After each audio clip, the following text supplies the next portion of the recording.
All right, thank you so much. Let's start.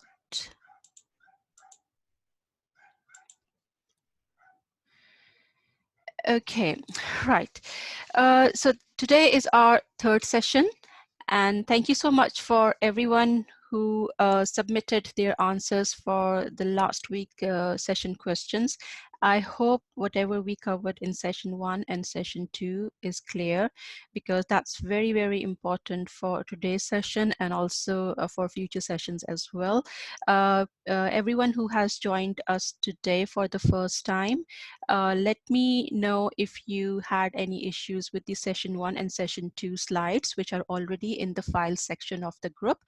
And if there is any particular topic which is not clear, let me know in the group after this session, and I can go through that, or maybe I can just like make and post some small videos for that particular section. Right, okay, so let's begin today's session. Just to recap what we did last week. Last week, we went through the concepts of why testing is necessary.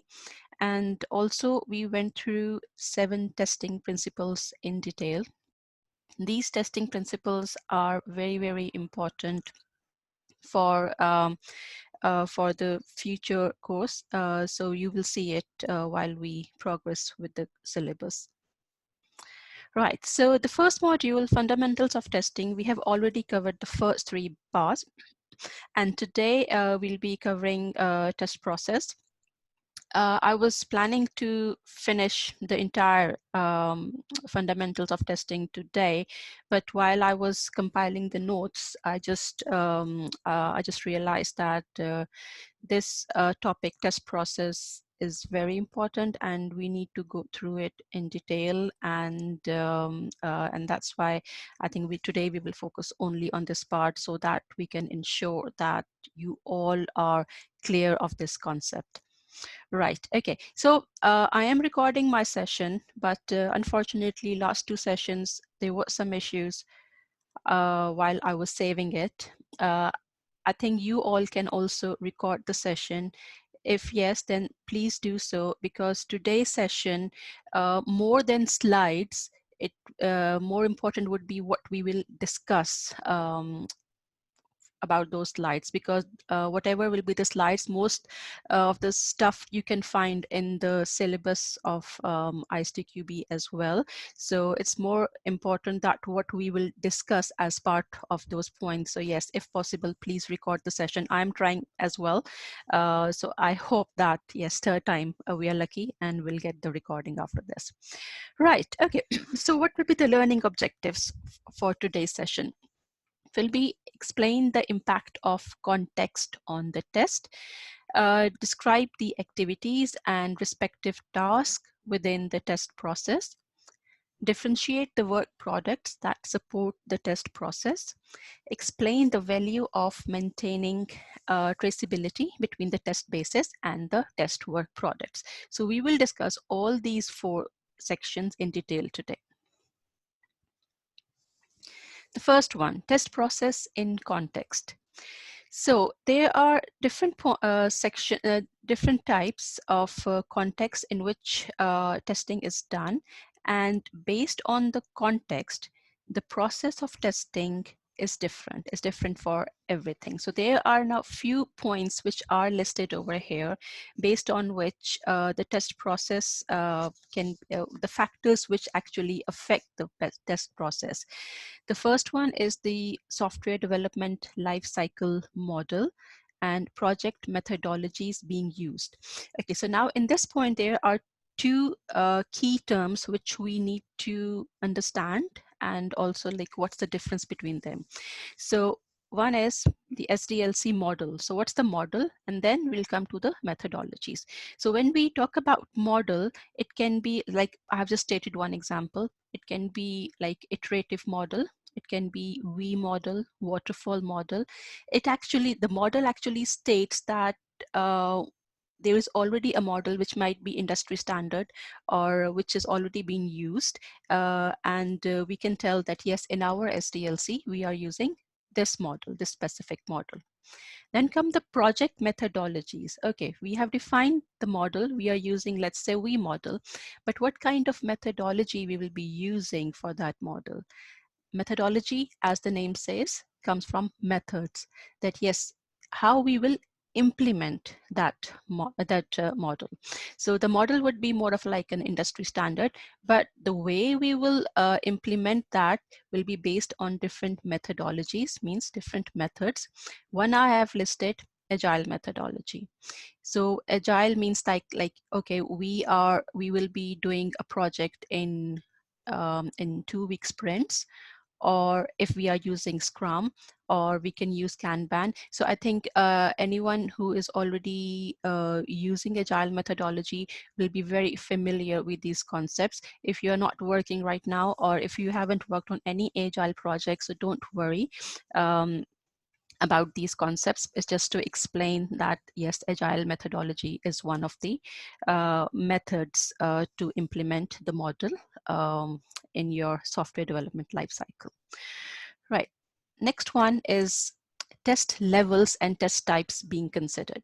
So I have listed few test levels and test types, and these are not all of them. There are lots of other test levels as well and test types, but just a few of them. Like we can test levels means that we can do component testing, at which level we are doing what kind of testing. Component testing is more of a like unit testing, which developers do when they are creating components which are isolated, which are not linked to each other. They are just individually building unit test based on that specific part, specific component.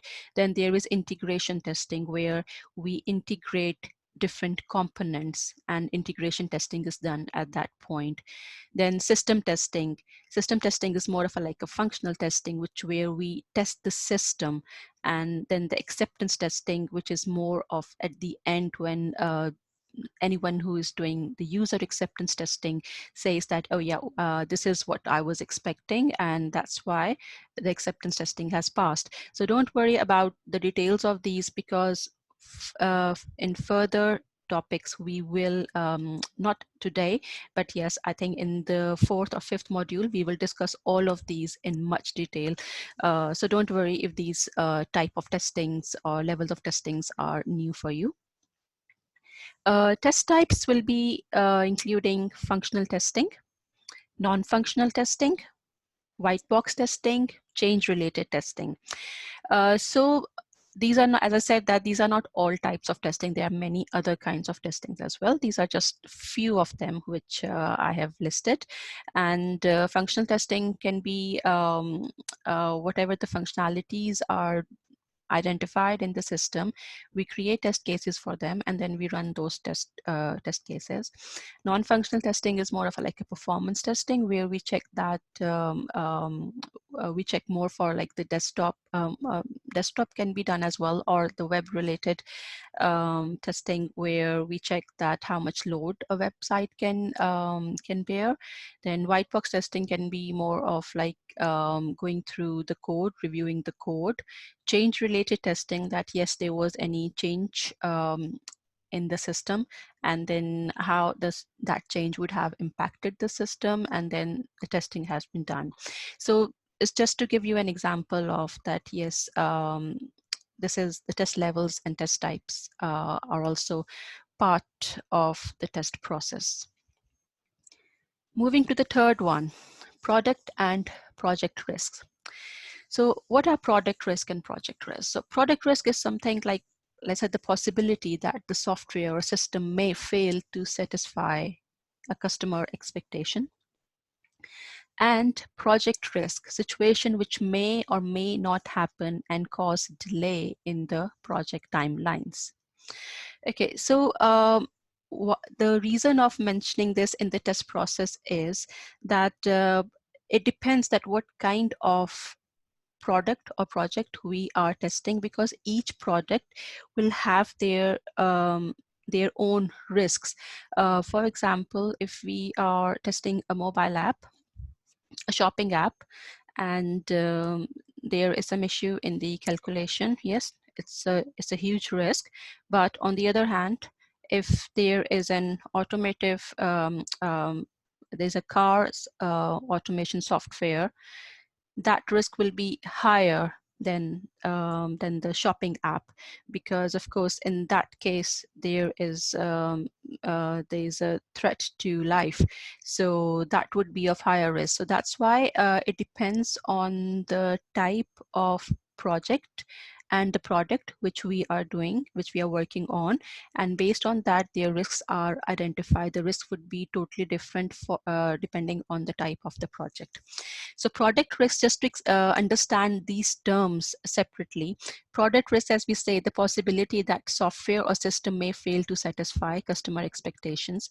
So this is something like, let's say that we are testing the product, and we specify that yes, this product is not meeting the expectations, so it will be very risky to release this product. So this is something which is in a tester's control, that when we as tester report the defects, report the progress and the result of the testing, we can say that yes, how risky this product would be if it goes live. When it comes to project risk would be something which we as testers, we can't do much about it. And this is something, if there are project managers, they basically manage these kind of project risks, because they are managing the project. So example for these kind of risks would be that, let's say that for one project, there were 10 test resources were planned, but one or two, for some reason, maybe they had to go on leave, or they were off sick, so which means that we are short of 2 resources, which will affect the schedule of that project. So that would be a risk to the delivery of the project. So I hope that this difference is clear between product risk and project risk. Okay, coming to the fourth one, business domain, different domains like banking and online clothes shopping. Yeah, so it's related to what we discussed earlier in the project and product risk. So when we are testing an application, it can be linked to different business domains. Like for example, there can be a financial domain. It can be a banking application, which comes under financial, and or it can be an e-commerce application, like it can be a clothes shopping website, or maybe any other online shopping website.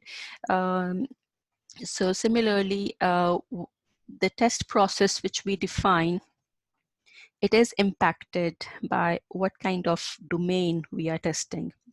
Because if we are testing shopping, clothes shopping website, then maybe our more concern would be that how much load that site can bear, because there'll be lots of users who will be coming to that website for shopping. While if we are testing a banking application, our focus will not be on the load testing. It will be focused more on the security of that domain. So when we think about the domain of the business which we are testing, our risks, the process which we define, the way we prioritize our testing, it changes completely. Going to the next factor, which is operational constraints. So this includes budgets and resources, timescales, complexity, contractual and regulatory requirements. Okay, now these are the operational constraints which can impact the way we define our test process. How?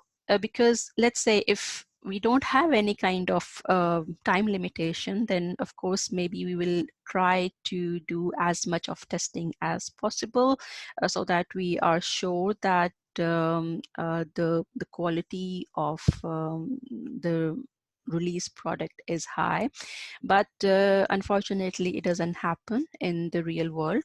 We always have some constraints like budgets. Like for example, if we have 10 resources which we want for testing for a specific project, but according to the budget and resource allocation, we could get only 8, which means that now whatever we plan for our testing, we have to plan according to the given budget and resources. Same as with time scales, that yes, maybe ideally it was planned for 8 weeks, or we estimated the testing for 8 weeks, but then we couldn't get that much time because we had to release earlier. Maybe it was then negotiated to 6 weeks, and now we have to deliver that project in 6 weeks. Next is complexity. So let's say that budget, resources, timescales, everything is in our favor, everything is agreed. But when we start planning of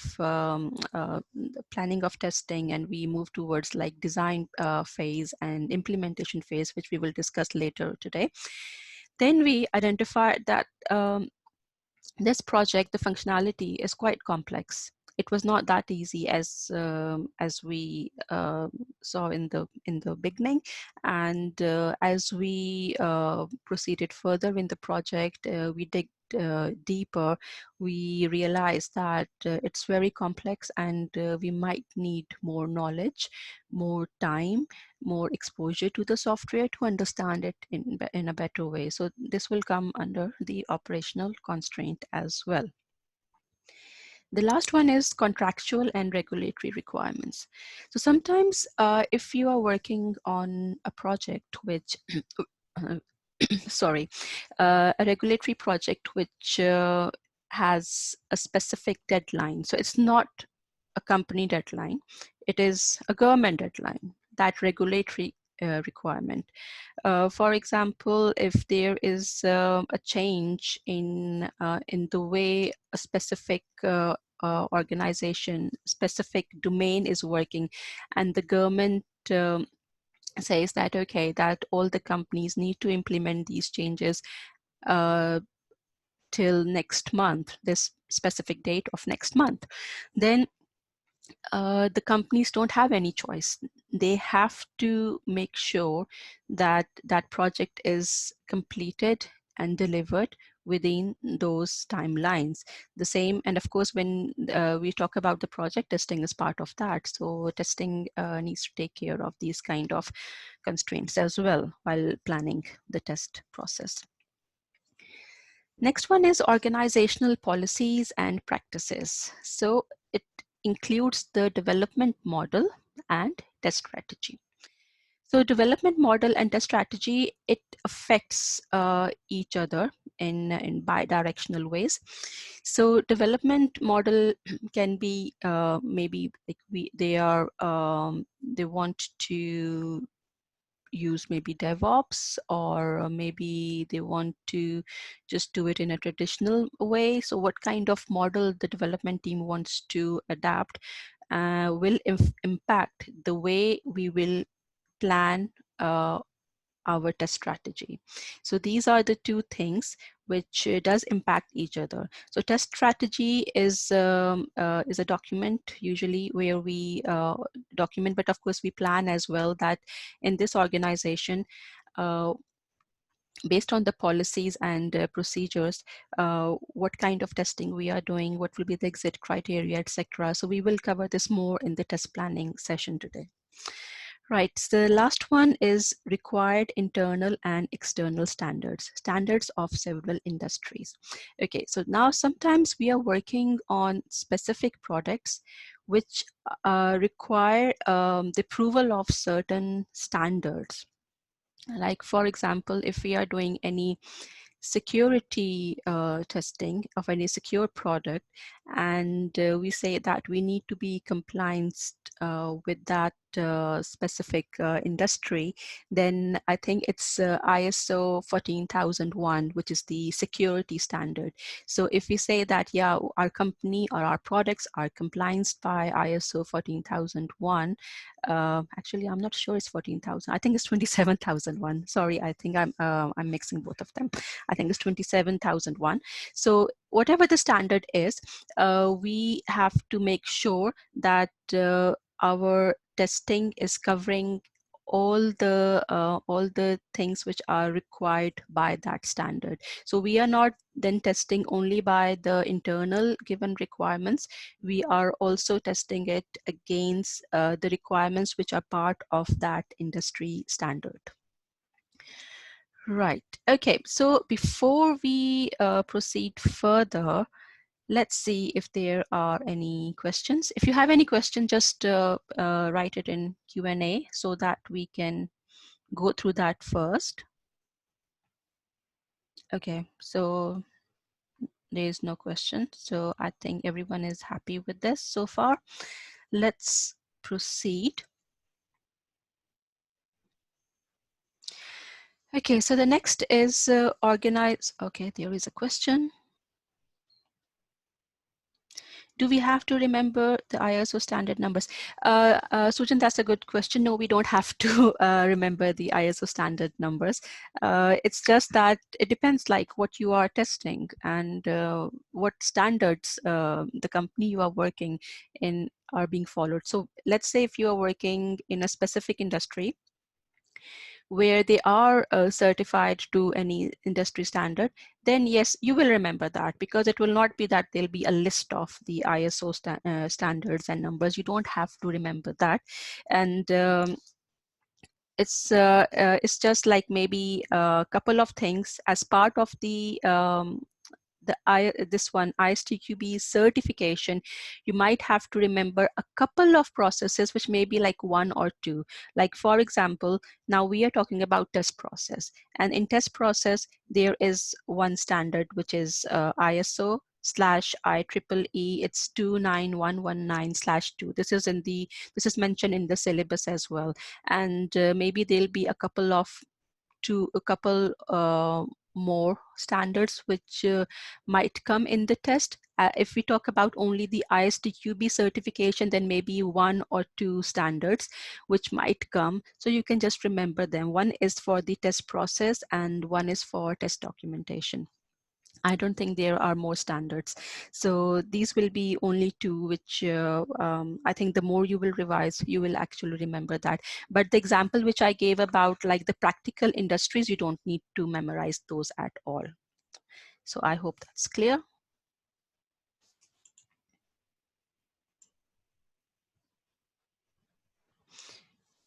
Yeah. Yeah, so from exam point of view, there will be like two of them. One is this test process and the other one, which will be the test documentation.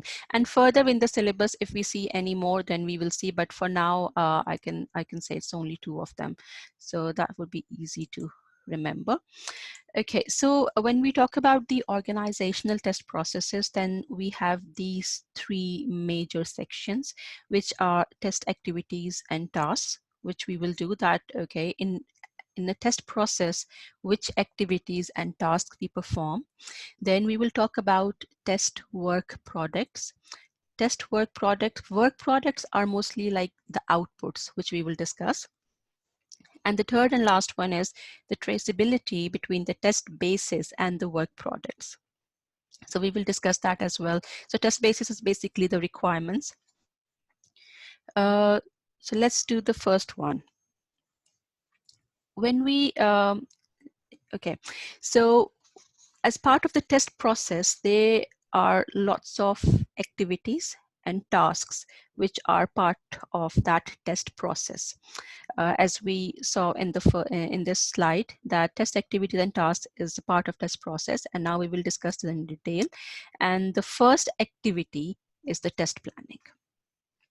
So whenever we start a project, so now all these activities which we will discuss in order, keep in mind a project, any project which either you might be working on a project, or maybe just think of any application or anything which you are using, any software you're using. So keep that in mind, because that will help you to understand the activities, and think of that project or the application or the software in terms of testing. Just think of that, yes, you have to test that application, and now in order to test that application, these are the activities which we will be performing from beginning to end. So these activities are quite important. So first one is test planning. So test planning will involve defining the objectives of testing and specifying the test activities and resources, right? Okay, so the test planning, it refers to the activities that must be performed during testing in order to achieve the objectives of test, because each test will have some objectives. If we don't have objectives, then how will we ensure that yes, those objectives were met? So it's very important for us to identify or define the objectives of testing. From this testing activity, what we are planning to achieve, and then we will make sure that how those objectives will be met. So test planning stage starts with the initiation of the test process, and it ends with the closure activity. So between these stages, there are several tasks. So we will discuss some of them in this session, and some of them, if hopefully after this ISTQB foundation, if you will proceed to the advanced level test manager exam, then these activities will be discussed more in detail, especially test planning. Because if someone is working as a tester, then maybe the tester will not be involved a lot in this activity, but a test manager will be responsible for test planning because they are the manager. So they have a key role in planning of the test. They need to identify the testing strategy to implement and the test levels with measurable outcomes and test techniques. So yes, so any one of you who are working as test managers or are planning to be test managers, then yes, that role, this role, like the test planning, is the key job specification of job role of the test manager.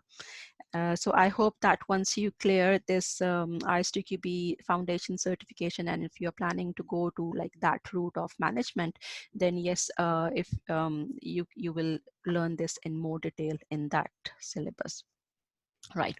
So the first one is define test objectives. Second, approach to meet those test objectives. And the third one is revise based on feedback. Okay, so revise based on feedback is linked with the next activity, which we will cover now, and then we can come back to this one if there is any question. Okay, so before we proceed to the next one, I've just given like an example, a layout of like in terms of documentation, what kind of um, what kind of documents we produce in a test planning session. So it's more of a like a test policy, which is a company level document. Then from the test policy, we derive the test strategy. Test strategy is where we define that what kind of testing we do in our company, and how we do it, which tools we are using. And then test plan, we take the items from the test strategy, and test plan is specific to a project. So let's say in test strategy, we say that, yeah, in this company, we do functional testing, we do security testing, we do performance testing, etc. Then there is a project, and we have to write a test plan for that. And the test plan says that we have to, yeah, this is a project where we don't need to perform performance testing because it's out of scope for this project.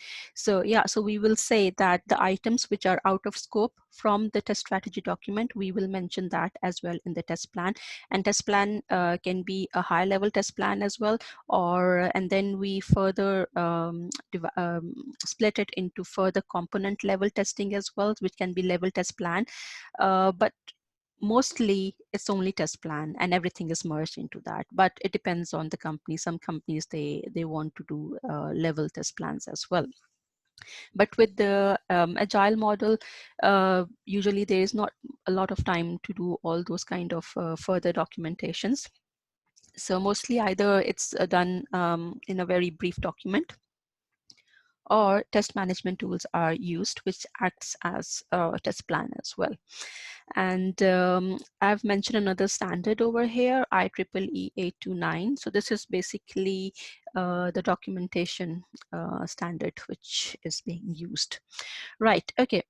This is the second activity in testing, which is test monitoring and control. So now we have done the test planning earlier, and what involved in this test monitoring and control is that yes, we have planned the testing, but then at each level we need to monitor as well that uh, whatever the progress which we are making throughout the project, is it in sync with what we planned? Like, for example, if we said that, okay, in week 1, we will create a test plan. So do we have the test plan yet or no? Or by end of this month, we will design the test cases. But yes, by end of the month, we couldn't do that for various reasons, various factors. So what we can do then, we say that, okay, this is not as we planned. So that's where this point comes, revise based on feedback, that we get the feedback from monitoring, and monitoring will say that yes, this was not as per plan. And then the second part of that activity, which is control, because we say monitoring and control together. So control would be that yes, now you have to control the testing, which means now something has gone wrong, so you need to take some action. And this will be the action that we have to go back to our test plan and we have to revise based on our feedback which we got from monitoring. So that would be the control part. And then once we have revised the test plan, then we have to define the test objectives again, because earlier the test objectives which we defined might have changed because of the feedback we got from the monitoring and control activity. So these both are linked with each other. So test monitoring, monitoring test progress throughout the project, comparing progress against the plan, taking actions necessary to meet the project objectives, evaluation of exit criteria, or definition of done. Okay, so if you write a test plan, then we also mention in the test plan that what would be our entry criteria and exit criteria. If you are already doing documentation, you must be familiar with these kind of concepts. If not, then yeah, I can say that I can briefly tell you that entry criteria is that what you need as prerequisites to start testing. So let's say that you want to test a specific application. So to test, so of course you need all the documents, the requirements, etc. Those would be the entry criteria. The entry criteria would be that all the infrastructure is in place. Only then you can start the testing. So entry criteria will specify all the things which are a prereq for your testing to begin. And the exit criteria is that, yeah, when you are ending the testing, you need to specify the testing, this project can't go live until the exit criteria has met. Means like until maybe all the bugs are fixed, or maybe the critical bugs are fixed, or whatever the factors which you think might be of risk for the project to go live, you will mention in exit criteria. I have mentioned definition of done because now whoever is working in agile methodology, in that methodology, we say the exit criteria is also known as definition of done, that if there is a requirement, a user story, and we say that yes, definition of done would be when it's developed, reviewed, tested, and testing passed, and tester has signed off, then that would be a definition of done, which means that now this requirement is ready to go live. Okay, so a note, test planning should also take into account the feedback from monitoring previous projects. So as I mentioned that test monitoring and control and test planning is, it goes side by side. So let's say that we had some feedback for that project, and yes, we didn't have to revise the test plan, but still there would be some feedback which might be impacting the further projects. So we can take that feedback as an input for our further test planning of future products. So I hope this one is clear. The third one is test analysis. So in test analysis is, okay, so now as a tester, when we are doing test analysis, the question which we ask to us is what to test. So this is, in this activity, this will be the question with us continuously, that what to test. So analyzing the test basis documents, for example, requirements and risk analysis reports. Test basis, wherever we will use this term test basis, it will refer to requirements or user stories. So in simpler form, we can say requirements are our test basis. So I have given an example over here on the right side, test basis. So we have one requirement, which is we need to design a login functionality to our system so that only authorized user can access the system. This is one requirement, which is our test basis. Now what we have to do, we have to evaluate the testability of the test basis and test objects for any defects. Like over here, first of all, we have to evaluate this test basis, that is this even testable or not? Or there might be some ambiguities, there might be some inconsistencies, etc. So when we talk about identifying the defects in the test basis, okay, let's say an example of inconsistency. So inconsistency is that when there are so let's say that means the requirements are not contradicting the other requirements.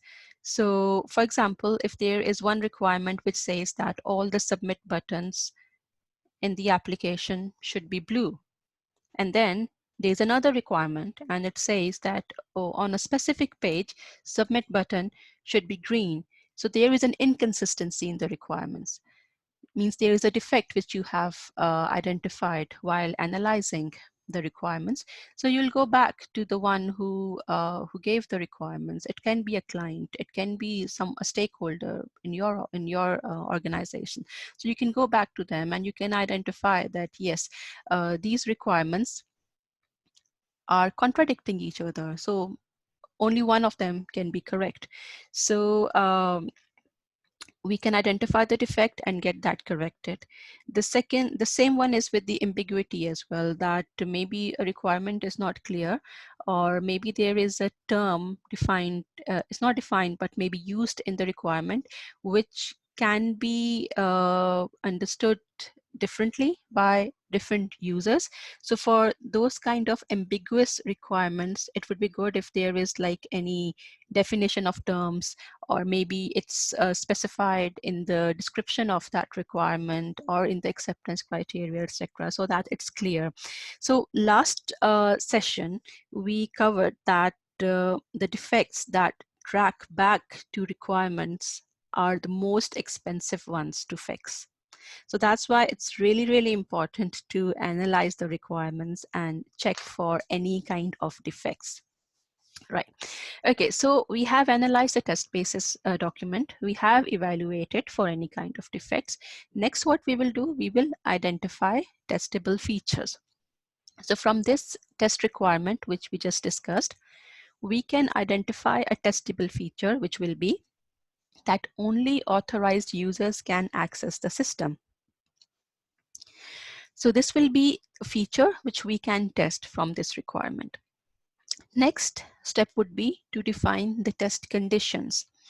So test conditions we can split as that authorized users can access the system and unauthorized users cannot access the system. So these are the test conditions. The last point in this activity is bidirectional traceability between test bases and test conditions. So whenever we talk about traceability we will use this term a lot, and traceability is that we are linking to different phases, to different activities, and we are making sure that everything is tracing to each other in both direction. So over here it says there should be a traceability between test bases and test conditions. Means at this stage we are making sure that test bases, whatever was there in the requirement, we have test conditions for that requirement. So that's what required for this activity. Are there any questions before we move to the next activity? Okay, so we have few.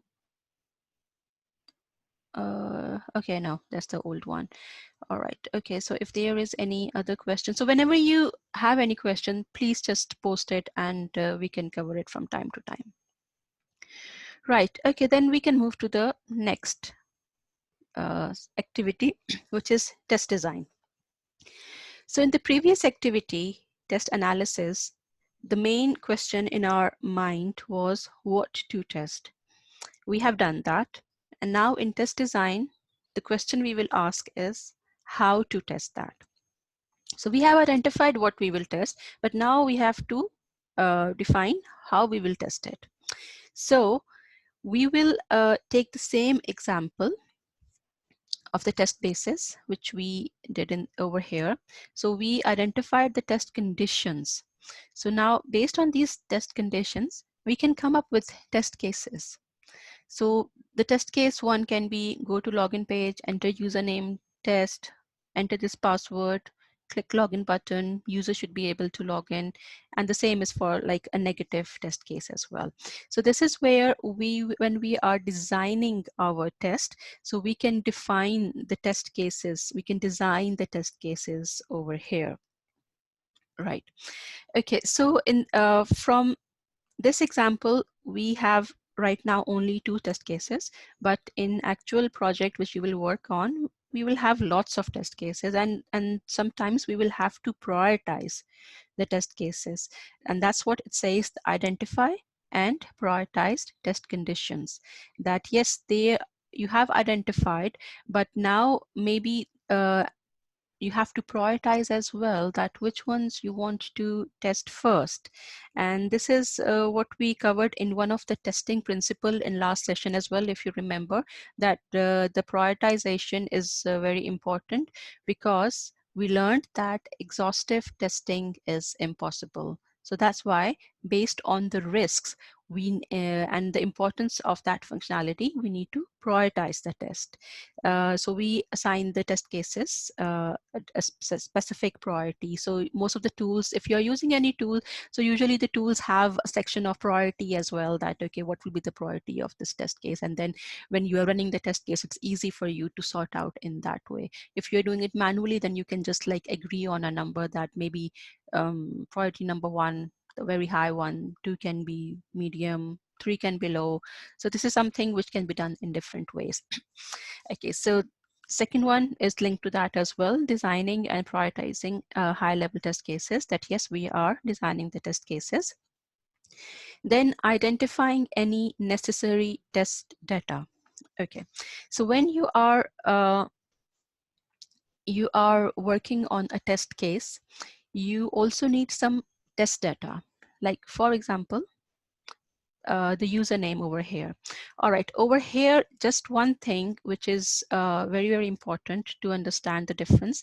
In this stage, test design, we will only identify the data, which means that we will not implement it, or we will not specify which test data it would be. Yes, in this example, I have mentioned this username test, but maybe at this stage, we don't need that. We just need that, yes, we need few usernames which can successfully log in, and we need few usernames which can't log in. So at test design, we just need to identify this. Then is designing the test environment and identifying test tools. Same, that we have to identify and design, not implement, because we will do it in the next section. At this stage, we have to identify that yes, we need test data, what kind of test data we need, and to perform this kind of testing, what tools do we need? Do we, like, for example, if you are testing a mobile application, you might need a physical device, a physical mobile to test, or maybe you need an emulator to test that application, or you need a specific test environment. Maybe the test environment you have already is not a good mimic of the production environment, where so you need a proper test environment where you can test this specific project. So all these are part of test design activity. The last one is creating bi-directional links between the test bases and test cases. Okay, so now this is interesting. Over here in the last one, it said in test analysis, the traceability between test bases and test conditions. Fine. Now, from test conditions, we derived our test cases. And now in test design activity, we have to make sure that we still have the traceability, but now that traceability is extended to between test bases and the test cases rather than test conditions. So this is the traceability is something which we keep on expanding as we proceed with each activity, because this is a very key factor in our test process. Right, okay, so before we proceed to the next activity, let's see, we have one question. Traceability is normally done by the end of the project execution to check if we have missed anything. Is this right? Okay, Sahana, so yes, sometimes we do that, which known as traceability matrix. That there's a document which we say that yeah, what is tested and what is not. But ideally, it should be part of each testing phase, each testing activity. Because let's say that you have executed some test, and at the end there were some tests, and then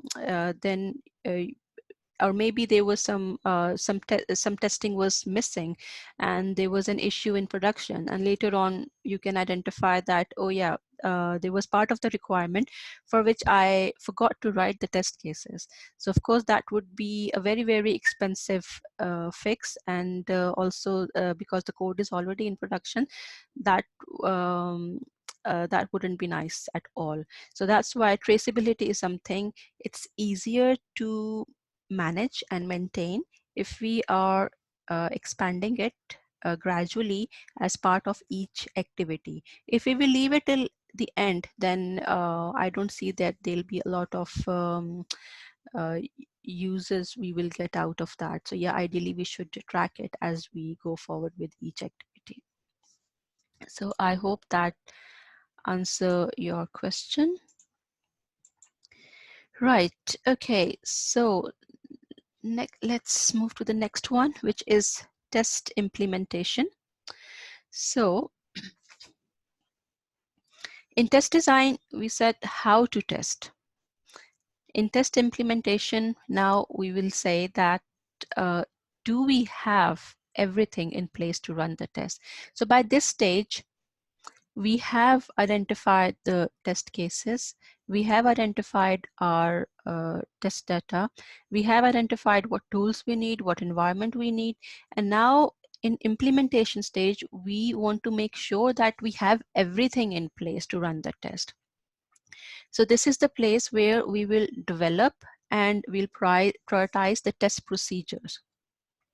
Okay, so what are the test procedures? We talked about test cases earlier, and in test procedure, it's like that how we will be running those test cases.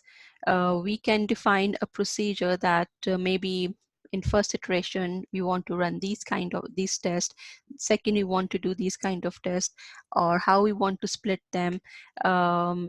So this will be all defined as part of the test procedure. And if we are automating our test, then usually they are known as test scripts. So if you hear the term test scripts and test cases, don't be confused. They are the same.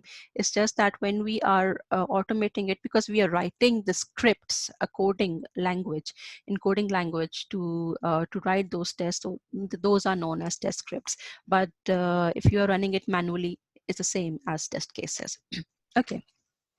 Second is creating test suites from the test procedure and, if any, automated test scripts. So test suites is the same to organize the test, that maybe we want to run, organize, we have like 100 tests and we want to organize based on a specific feature or a specific requirement, which might be then easier for us and more efficient to run the test.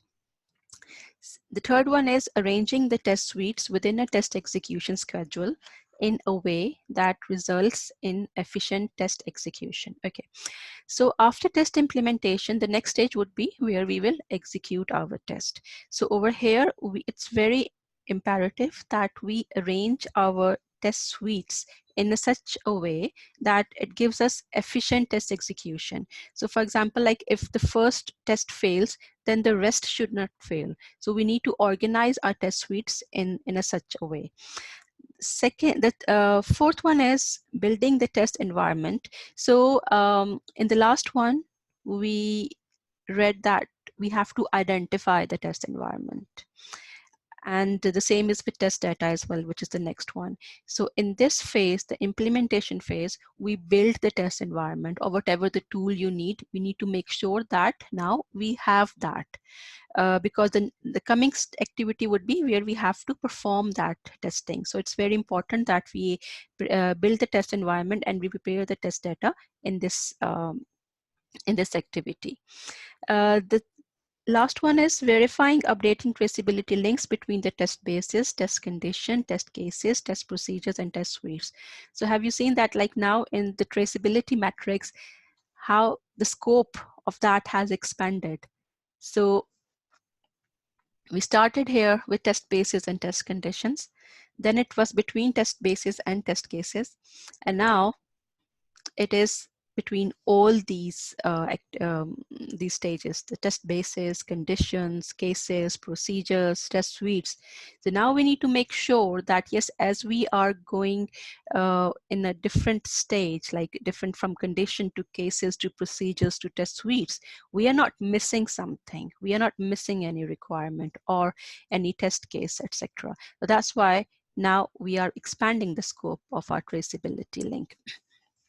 Right. Okay, so I have added 2 notes over here. Test design and implementation activities are often combined. Okay, so as you have noted that, yes, these 2 activities are very much linked with each other. So if you're working on a project and in that project, these 2 activities are linked or they are merged. So that's the correct way of doing that as well. So it's not necessary that we do it individually. Yes, it can be done individually, or it can be combined as one activity. And sometimes it's just known as test design as well, and implementation is part of it. It all depends that in a specific organization how that has been defined. The second one is in exploratory testing, test design and test implementation is part of test execution activity. Okay, so let's just briefly see what is exploratory testing. Exploratory testing is that when we don't have any kind of documentation. So let's say that you have been given an application and you don't have any requirements. So let's say you are testing it and you say, okay, I need some requirements to do my test planning, to do the test designing. But maybe there was no requirements, or maybe the person who wrote the requirements have left the company now. So no one knows that where the requirements are. So now you are not left with anything based on which you can design your testing. So what you can do is you can just play around with the application. You can play around the application and you can, as a user, you can link step to the next step that, oh, okay, we have these modules in this application, and yeah, if we press login, then yes, we go to the login page, then we have maybe products, etc. Then we can do online shopping, then we have a shopping cart where we can update and we can check out, and then the order is placed. So what you are doing, you are playing around with the application, and then you're understanding the behavior. And as you are proceeding with that, you are also running some tests, not based on the test cases, but you're just following a specific uh, you can say a route, a specific process, which is more of a like a user specific, and this is known as exploratory testing. So there are many test management tools which does have a feature of exploratory testing. So what they do is that when you are navigating through an application, it can record your sessions, and then later on those sessions can be taken as an input for your test cases for the further iterations of that project, or the further phases of that project. So this is known as exploratory testing. Right. Okay, so test execution, that's the next activity. And this is basically where we execute all the tests which we have done so far. So in many companies, when we talk about testing, they think that the testers only do this activity, but actually this is only one of the activity now, as we have learned. There are lots of many other activities which we have done, and that's why whenever for testing the entire test process, if you have to estimate, then we need to keep all these activities in mind rather than only the execution. Okay, so the objective of test execution is to run the test suites according to the execution schedule. So this is something which we mentioned in the earlier one, test implementation. The third point, arranging the test suites within a test execution schedule in a way that results in efficient test execution.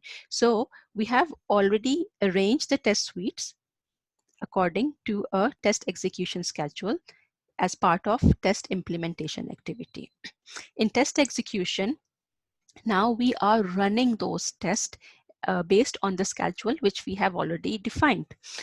All right, okay, so now over here, these are the key things which we capture. So recording the IDs and versions of the test items or test objects, test tools, and testware. Okay, so if you are using a test management tool, then you don't have to manage it manually, because it will record that, keep track of that at what time you ran a specific test, and which environment were you running in, etc. Which version of the build you were using against this test. So it will record all those things. But let's say that if you don't have any kind of management tool, and you are just using like a specific spreadsheet to just capture all the results, then you can have some columns of like maybe version, that just to make sure that, oh, this was the build version you were testing against, and this is the ID of the executed test, etc. So you can also capture all these manually as well. Second is executing test either manually or by using test execution tools. So when you execute test, it can be done manually, or it can be automated as well. And based on then, of course, the test would be, the process would be different, the results, the way you capture results would be different, but there are different ways of capturing the results and executing them as well. So yeah, we are executing test, and it doesn't matter whether we are doing automatically or manually. Next is comparing actual results with expected results. As part of our test design, we also mentioned that what is the expected result of that test case. And when we are running that, then of course we see the actual result, and then we compare it with the expected result to see that whether they are same or not. If the actual and expected results are same, then we say the test case has passed. If it doesn't, then it has failed. And of course, we will fail that test. Analyzing anomalies to establish their likely causes. For example, failures may occur due to defects in the code. Right, okay. So what we have done, we have compared the actual and expected results. And if everything is going well, it passed, it's fine. But let's say if it has failed. So whenever it's failed, the next step would be you will report that bug, that defect. But before reporting that defect, it's very important that first of all, you analyze that defect as well. And how you will analyze, because that will be, it might be that it's a genuine bug, there is a code issue, and you need to report that defect. But before that, just check that it might be of that environment, maybe an issue with that environment, or maybe as simple as a configuration thing, which you need to make a configuration change in the environment. So before you report the defect, it's very important you analyze that issue first. And when you are sure that no, definitely the functionality is not correct, yes, then go ahead and report the defect. So which is the next step, reporting defects based on the failures observed. The next one is logging the outcome of test execution, for example, pass, fail, blocked. So if there are 3 tests, one is passed, one is failed, and for the failed one, you have already raised the defect. The third one is blocked. What is blocked? Means that you have a test case in a functionality, but maybe that test case could run only if the second one was passed. But because the second one was failed, so it has blocked your third test case as well. And it's very important to mention it, to like specify it in a blocked status, because if you just leave it, then it may be later on you also forget that, or maybe this was not unexecuted, it was executed, but I wanted to execute it, but it was blocked. So that's why there is a difference between a blocked test case and an unexecuted test case. Next one is repeating test activities either as a result of action taken for an anomaly or as part of the planned testing. Okay, so now this is that like, okay, we have reported a bug. So which we just said that, yeah, we have reported a defect. So that defect is now fixed and it comes to you for retesting. So you will retest that and make sure that now that test case has passed. And because that test case has passed, now you can also test the blocked test as well. So this is like that you are repeating the test activities until all your defined test cases are eventually passed. Last one is verifying and updating bi-directional traceability between the test bases, test conditions, test cases, test procedures, and test results. So we are continuing with the same expansion of traceability metrics. And now the traceability has been extended to the test results, because now we have executed our test and we have some test results as a and we have to make sure that is also part of traceability. Okay, so I'm sorry, I'm running a bit late today, so I hope it's fine with all of you. I'll try to wrap it up a bit quicker, but this is a very important topic, so that's why I just wanted to go into more detail. If any one of you is can't stay for long, then yeah, you are most welcome to leave. And if you have any questions, you can ask in the group, and I will provide the slides as well. Right, so the next and the last activity is the test completion. So in test completion, we just want to make sure that, yes, we are now ready to sign off on testing, or when we say that, yes, we have verified the testing has passed, etc. All these different terms which we use in different organizations. So what we do in test completion, we check whether all defect reports are closed, entering change request or product backlog items for any defects that remain unresolved at the end of the test execution. Okay, so ideally, all the tests which we designed, which we planned to test, should be passed. So let's say if we had 100 test cases and we were able to successfully test all of them, that's like a very ideal situation. And we are happy that, oh, everything is signed off, all the defects are closed, etc. Good. Second is entering change requests. When we will do change request is that, let's say that the 100 test cases were not passed. There were 2 test cases which were failed. And then when we further discussed with, let's say, the rest of the team as well, it was agreed that, or maybe these bugs, these defects are of not high severity. These are very low severity. For example, it might be as low bug as of like a spelling mistake. And so it's like a text issue. And the team is saying that, oh, we don't have time to fix that. And it's okay if we just go live with the spelling mistake because it's not impacting the functionality. It's just like a UI thing. So, but still, even if we agree on going live with those 2 defects, but still we want to make sure that we record it somewhere so that it's resolved later on at some point. So what we do that we enter the change request. Change request is that when within the project we want to fix that issue or that change, that because this will be maybe a change in the text or maybe change in the functionality. So we want to just raise a change request in the project for later sprints or later phases, or a product backlog items. So in Agile, we have a product backlog where all the functionalities are listed. And then in each sprint, we pick few of the functionalities to work on from that product backlog. So if there are any items which we agreed on not going live with, we move them to the product backlog. As it mentioned, for any defects that remain unresolved at the end of test execution.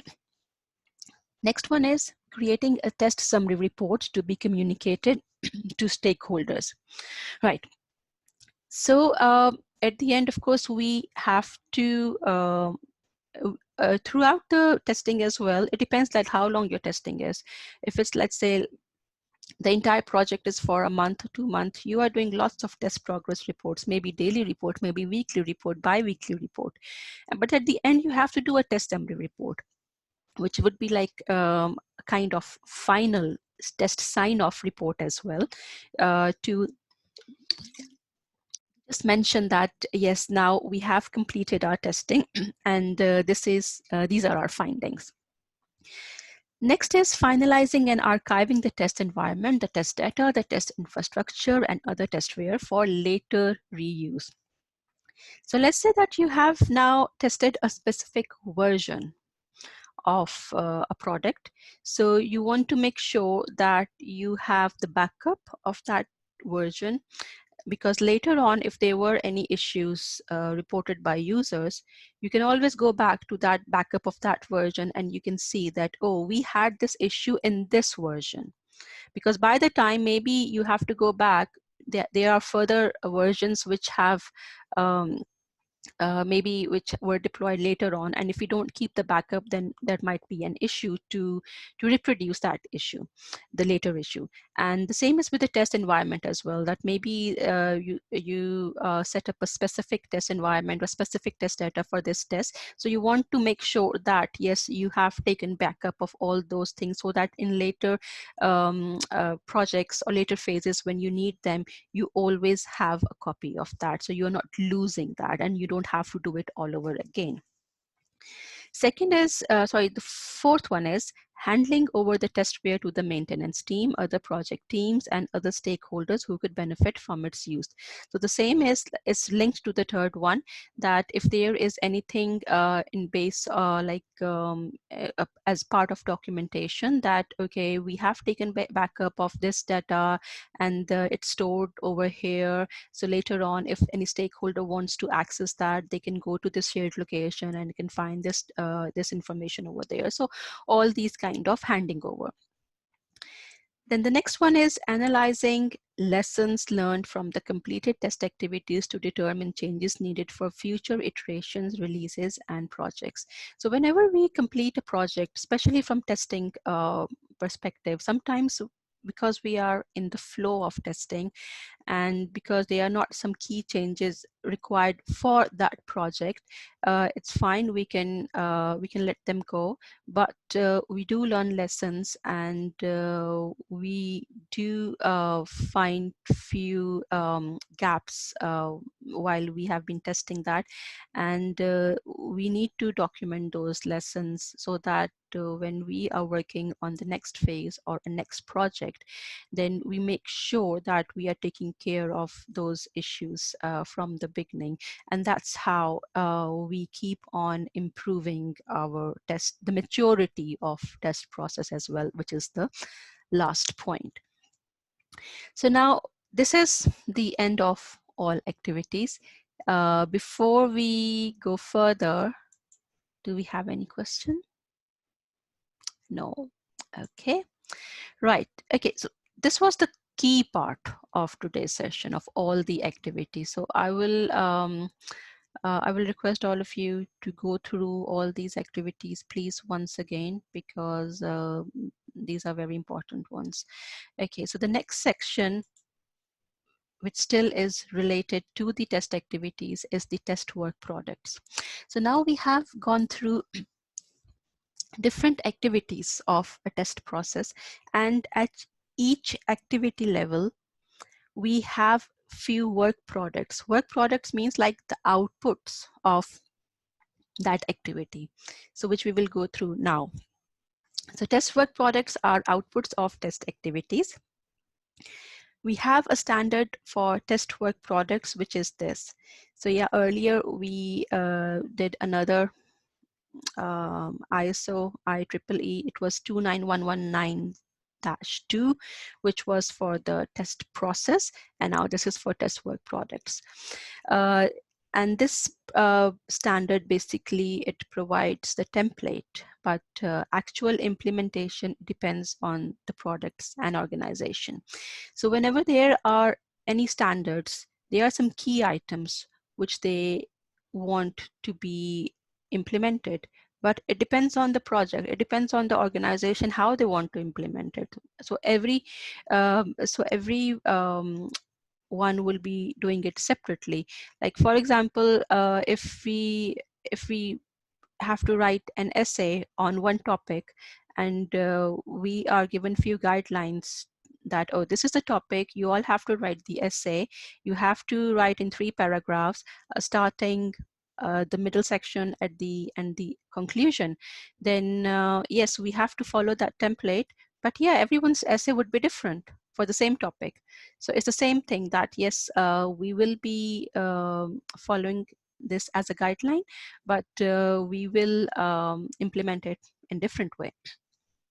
So let's just quickly go through the outputs of each activity which we did earlier.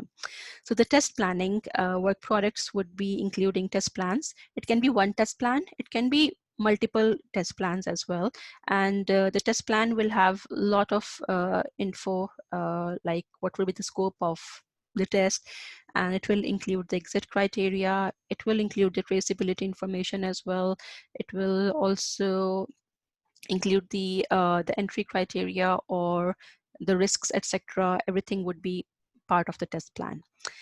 Second is test monitoring and control work products. So over here, it will be the test reports. Like as we said, that monitoring and control is which we are doing for each test planning activity, that okay, throughout the progress of the project we are monitoring throughout that, yes, we are working aligned to the planned test which we did in the beginning.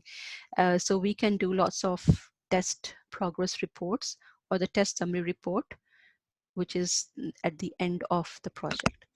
Second is task completion, resource allocation, and usage and effort. So as we are monitoring it throughout the phases of testing, so wherever there is some deviation from what we planned. So we can take it as an output, and we can report it. So for example, if the resource allocation planned was 10 resources, but we actually had only 8 resources. So wherever you find out that yes, there is a deviation from the test planning, then yes, it has to be reported. So of course there would be either a form, a kind of format, or maybe an email where you need to inform the key people involved in that project that yes, we have identified a deviation, and we need to sort out that before we move further. So that will be part of the test monitoring and control outputs. Then comes test analysis work products. So this will include defined and prioritized test conditions. So when we analyze, we do define the test conditions as we saw in the activity section of that test analysis, that we define the test conditions based on test basis. Then creation of test charters. Right. Okay. So now this is important to understand that what is test charter. So test charter. So I've taken this from the test glossary of ISTQB. So test charter is a statement of test objectives and possibly test ideas about how to test. So test charters are used in exploratory testing. So we read about exploratory testing. Exploratory testing is done when we don't have the test bases and we don't have the test conditions or test cases. So what we do, that we just have an idea of that okay, what we are trying to achieve from that testing, and then we just do some exploratory testing. So this is basically the test charter. And the third one is defects in the test basis, that yes, when we are analyzing the requirements, if we identify any defects, then yes, that would be the output as well. So all these things which we are now discussing in the outputs, we have already discussed in the activities, but now we are just like specifying them separately as just outputs rather than activity. Next one is test design work products. So the outputs of the test design phase, just think about test design phase, what we covered in test design, right? So in test design, outputs would be the test cases and or the sets of test cases, like that whether if you have organized them in different sets, yes, it can be sets of test cases as well. And design and or identification of test data. So as you can see, we have still used the word design and identify, not not perform or create, because over here we will just identify the test data. The same is with the test environment. We will just design the test environment, not implement it or build it. The last one is identification of infrastructure and tools. So all these will be the outputs of test design activity. Next one is test implementation outputs. So it will have the test procedures, test suites, execution schedule, service virtualization, and automated test scripts. Okay, so I think from these ones, service virtualization is a concept which we didn't did before. So for a specific project, if you need let's say a virtualized environment. For example, if you have a server, it can be a real server on a machine, or you can also create virtual servers on cloud as well. So that would be, if that's something is a requirement of your project, then yes, that would be covered in this part of the test activity. So service virtualization and the scripts. So yeah, if you have to create the automated test scripts, so you will do it as part of this activity of testing. Next one is creation and verification of test data and test environment. So yeah, you will create the test data and also the test environment, and you will verify that yes, it is good enough to run the test which you have already planned. And the last one is test conditions defined in test analysis may be further refined during this phase. So in test analysis activity, we defined test conditions which were derived from test bases. And over at this stage, if we have to refine them, then we can do that. And there can be different factors which will be the base of need of doing that. Maybe when you are creating some automated test scripts, so at that point you might realize that, oh yeah, you have to go back and maybe refine some of these test conditions, or maybe something is coming in front due to the test data creation or test environment creation. So it will be part of that. The next one is test execution work products. So now you have executed test, and this is where you get like a lot of data which you gather for the next stage. So documentation of the tests of individual test cases or test procedures. So you have the test report, then all the defect report as well, that how many defects were raised. Documentation about which test items, objects, test tools, and testware were involved in the testing. Yeah, so if there are any specific circumstances, specific environment, etc., or anything which can affect the test you have been doing, that needs to be logged as part of test execution as well. And the last work product is test completion. And this includes test summary report, action items for improvement of subsequent projects or iterations, change requests or product backlog items, and finalized testware. So I think these are the steps which we already discussed earlier in the activity section. So I hope this one would be clear, but yes, if there are any questions, then yeah, we can go through that. The last section is traceability. So traceability is something now, yeah, we are discussing it as a full, as a whole section, but throughout each activity, we have been going through this traceability thing as well. So I hope that this is clear that, okay, what we want to do. So in traceability, as you can see, that it starts with test bases. From test bases, we derive test conditions. And from test conditions, we get test cases. Then if we are writing automated test cases, then yes, we write test scripts based on the test cases. And when we execute the test, then we have the results, the test results. So now we can see on the whole that like how traceability is established. So why traceability is important, that we can ensure that we are confident of what we are releasing at the end, and it's each result is tracing back to the requirement. So we have covered all the requirements. So ensures that we are covering all the code as well, all the requirements, and we are also making the testing auditable. So what does this means? That in most organizations, there is an annual audit done as well, which is more of a like a compliance activity.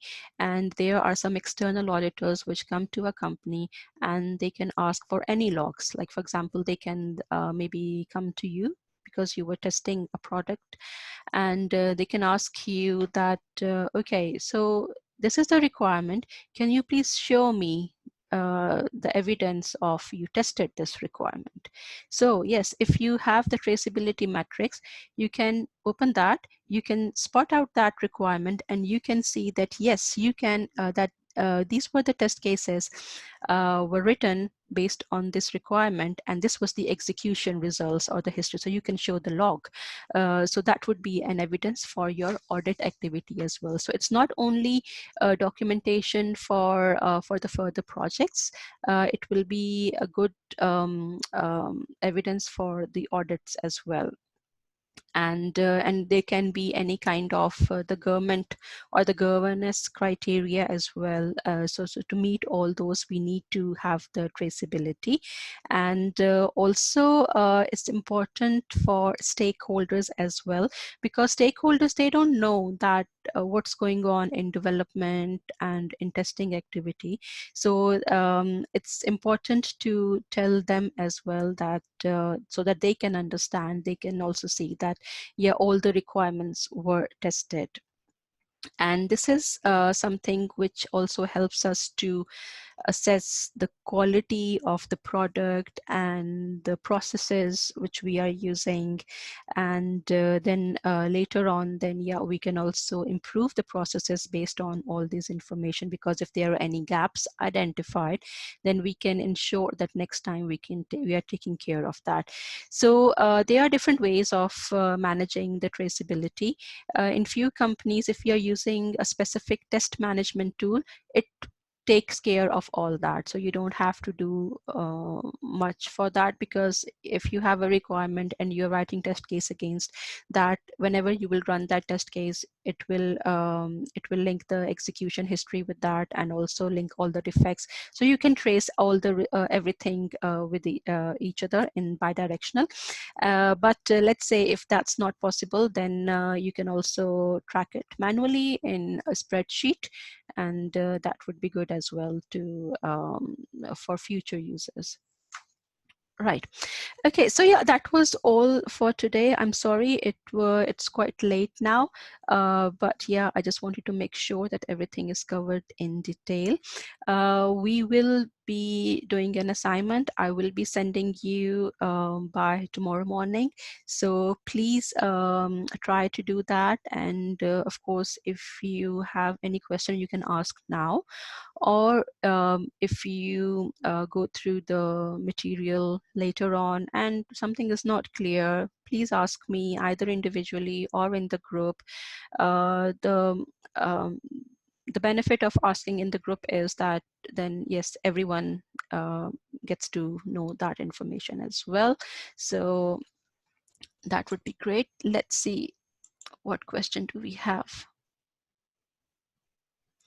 Test data we will prepare in test design section, right? Okay, so test data. Jatin, this is a very good question, and that's what I mentioned as well, that there is a very fine line between designing, identifying, and preparing.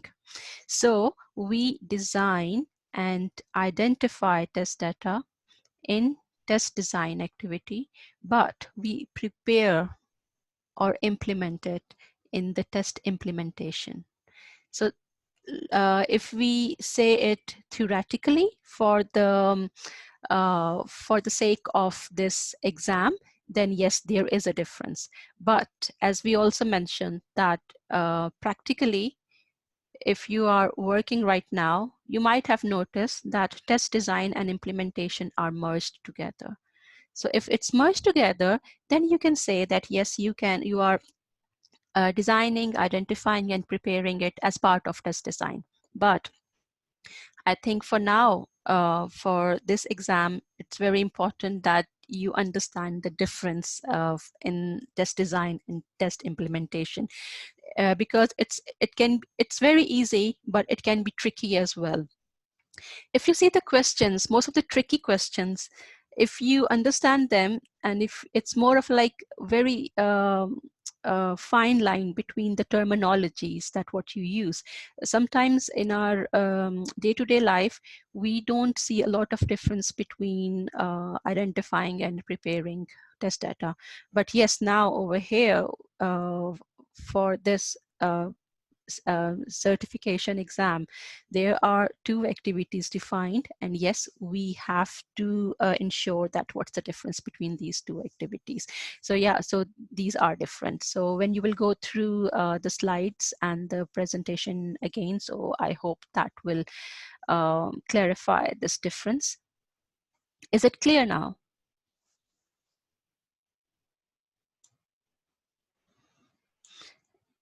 Okay, so that's good, Jatin. Okay, Udaya, I'm attending from today onwards, madam, to the session. If possible, can you forward before session videos? Okay, Udaya, unfortunately, I don't have the session videos, but if you go to the file section, I have uploaded the slides for session 1 and session 2, and also the questions as well. So I will suggest that go through those slides, attempt those questions, and submit me and just send me the answers for that.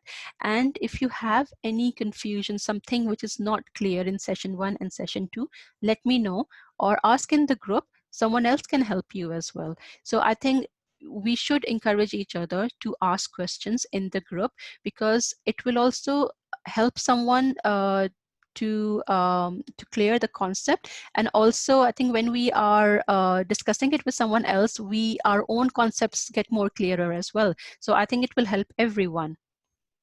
So Udaya, yeah, do let me know if there are any issues, and we'll try to bring you at the same pace at the other ones.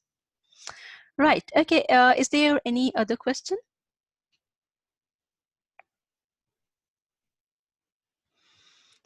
Okay, I will just quickly go to the chat section as well, just to make sure that there is no question over there. All right, okay. All right, so there is no question over here as well, right? So I will share the slides, hopefully the video as well, and I will upload the questions tomorrow. So please do that. And I hope that whatever we are covering so far, it's clear and it's useful.